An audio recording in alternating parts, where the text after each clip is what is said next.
Yo mga pare, ito, may guest tayo. Madam, Hello. hello.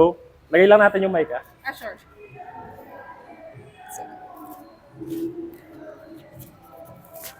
Yeah. Okay. So, madam, how's your day? Okay lang. Normal day. Galing Normal. work. Normal week. So, anong lifestyle mo? Gano'n ka daming mag-gym sa isang linggo? In a week, tinatry ko at least 3 times. Pero 3 times? nag-alternate kasi ako. Kung hindi ako makakapag-gym, I run. Nag-run ako sa camp. Okay. So, active ka talaga? Yeah, medyo. So, ano ba work mo? Matanong Government ko lang. employee. Yes, government employee. So, maganda yung schedule mo. Typically, paglabas, pwedeng mag-workout Yes, din ba? after office diretso na. So, gano'n ka nakatagal active? Since nag-aaral ako, volleyball player kasi ako. So, I'm an athlete. Okay. So, ano, active na pala si Madam. Talagang, so, Then, baka, naka-stop lang for a while. But, oo. yeah. So, may specific workout routine ka bang pinapalo at saka meal plan? Sa meal plan naman, basta iwas lang ako sa salty. Hindi din ako into sweets. Ah, ah. But yung sa workout, sa ngayon ang wino-workout ko talaga is mas matoned lang ako. Hindi naman ako yung tipong nagpapapayat. No? Hindi ako. Okay. Yeah. So, ito, Madam, baka makatulong ah. Yeah. Tutok mo dito. Kunin ko lang yung details mo. Okay. Gagamit tayo ng Please Move app na tinatawag. Okay. So, number one fitness app sa Pilipinas, brother. so, so, kunin mo details. Okay. So, female. Yep. Okay. Age mo is? 34. 34. Lasing edad tayo. Oh, Weight mo is? 58. 58. Height mo is? 56. 5'6". Activity level, ilang beses kasi sa linggo? 4 to 5. 4 to 5. So, Including running. ilagay natin sa 3 to 5. Okay. Fitness level mo, anong sa tingin mo? Intermediate, advanced? Intermediate lang naman. Intermediate, okay.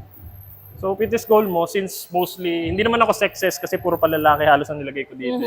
So, may isang, Okay, so ikaw nag-develop. ako Oh, nice. developer ako. So, choose natin yung curves in all the right places. So, yun naman Okay. kalimitan ng gusto ng kababaihan, No problem. ng mga curve, di ba? Mhm.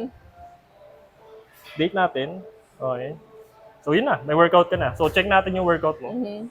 So, Monday to Sunday, nakalatag na yung workout mo, including rest day. Oh, Hindi ka na mag-iisip. one rest day. So, Okay. active recovery, nakalagay na. Siya na yung nag-split ng workout para sa ito mo, upper body, lower body. Siya na yung bahala. Pag ayaw mo niyan, pwede mag-generate ng bago. Mhm. So, check natin yung Tuesday mo. So, yun. Push up. Tinan mo, magkasama yung body weight sa machine niya. Mhm. Kasi mostly bakal at functional siya. So, hindi siya mababagol sa bodybuilding style. Hindi ganun. Mhm. So, tinan mo, push up, 3 sets of 10, 15 rest. So, So, siya may na yun. sample videos included. That's nice. So, pag hindi ka marunong mag-push up, may video. That's good. Okay. So, yan. Siya na yung magtuturo sa'yo. Kung ayaw mo ng workout na yan, may alternative.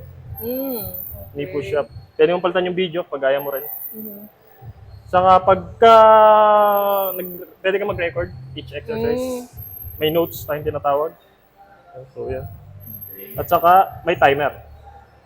So, habang nagpapahinga ka, tutunog yan. Mhm. Pwede mong iwan nakatambay ka. Tapos balik ulit kasunod na set. Mhm. So, yun. So, dito tayo sa nutrition. Napaka-importanting bagay. Okay, so Monday to Sunday, ganun din. Kagaya rin ng workout mo. Siya na rin yung nag-decide ng workout mo. Balance meal plan, Filipino food. Mm. Okay.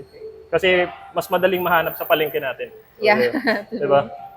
So, check natin yung meal plan mo ng Tuesday. So, ito nga pala yung calorie intake mo per day. Limutan ko. 2,000 ang calorie intake mo per day. Okay. That's TDEE. I-google nyo na lang kung hindi nyo alam yung TDEE. So, yan. Breakfast mo, yogurt, palay with granola. Halimbawa, ayaw mo yan, pwede mong palitan. Cheese omelette with toast. Halimbawa, hindi ka marunong magluto, may preparation instruction video. Okay. So, yan. So, di ba? So, instruction with ingredients, nakalagay na. Sundin lang yung ingredients. Lunch mo, pork sinigang with rice. Saka nakakita meal plan na sinigang. Diba?